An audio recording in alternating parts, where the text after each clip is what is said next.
Hey everybody, this is Mr. View, and today we're going to continue on with the Soviet Union and bam, their collapse, right? We know that they didn't last forever. There is no Soviet Union today. Russia is still around though, so we got to find out how that happened, right? Yesterday we learned about how the Soviet Union was after World War II, right after World War II, after Stalin died, that monster, and how they actually won a little bit of the space race, right? They had the first satellite and then the first dude who orbited the Earth. So they were kind of what we thought was equal to us, but they weren't letting everything be known, right? They were backwards in their own way. And so that led to their collapse. Communism really hasn't worked for anybody throughout the history of the world. Even though it's in China still today and North Korea, those two countries are huge with censorship. We learned about with the atrocities going on in China with the Uyghur people and being really sterilized and raped and murdered and put in internment camps and things like that. So these communist countries, they generally just don't last. And that's why the Soviet Union collapsed, right? Soviet Union was made up of Russia and a bunch of their colonies, and all of a sudden it started to fail.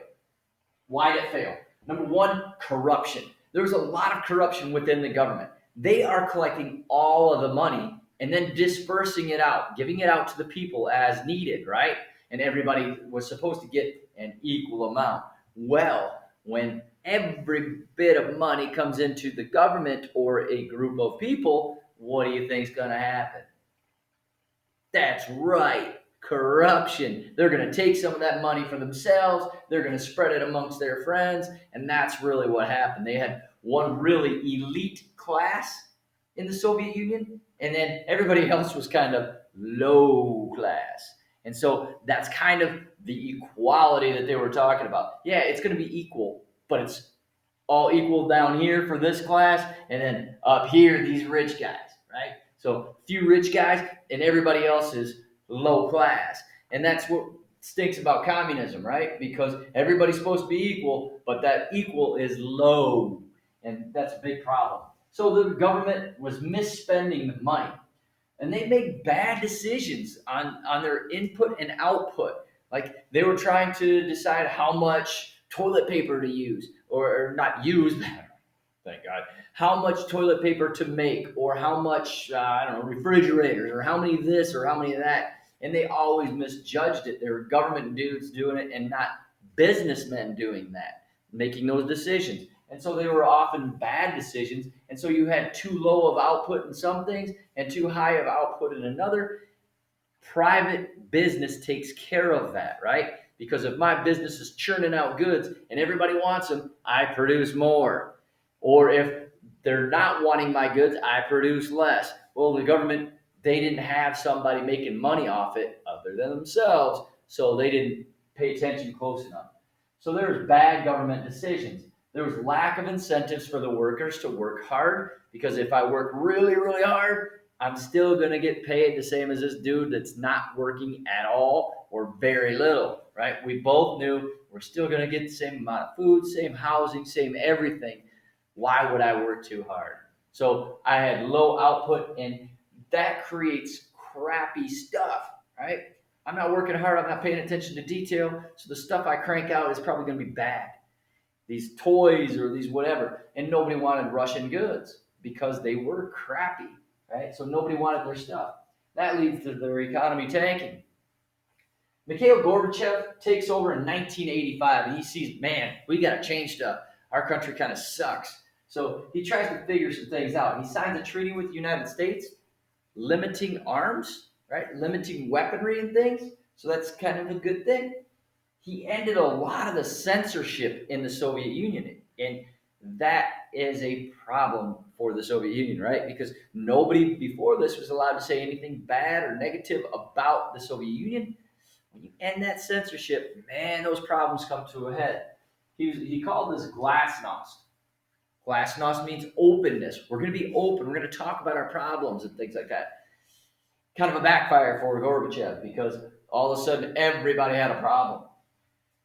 He did back some private businesses and some free market ideas. He said, hey, we've got to get out of this doldrums here with the factories producing crappy stuff and not enough stuff and things like that. Let's do some private ownership. So, hey, you can have a business and you can have a business, and maybe this competition will help stuff. And he restructures the government. He tries to make it smaller. Communism and socialism, democratic socialism, listen, that is a big government. Government tries to control pretty much everything, right? The prices of things, the taxes, all types of production, things like that. So he tries to make it smaller.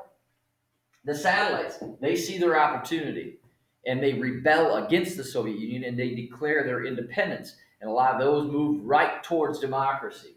So they break free from the Soviet Union. And the Soviet Union collapses in 1991. I was a freshman in college. Crazy.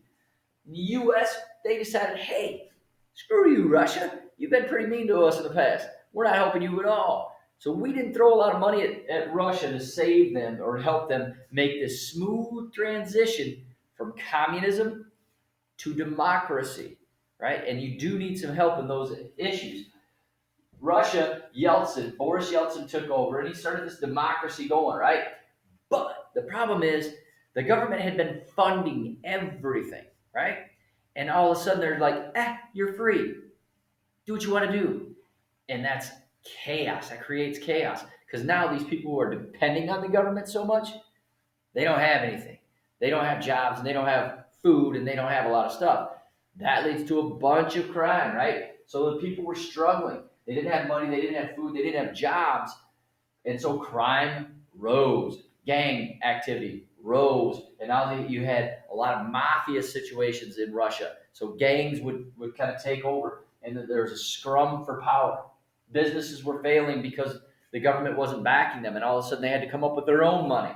Factories the same way because of this lack of government help, right? So they go from being totally reliant on the government to no reliance on the government. And man, that causes a lot of issues. There should have been some kind of period where they helped but didn't totally do everything for the companies.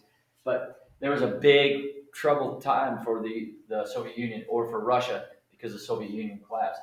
In 2000, their leader now took over, Vladimir Putin, right? He's the president of Russia right now, and he was a former secret policeman. Think FBI, CIA type guy. He takes over. He's got this strong personality, strong persona, and people jump behind him.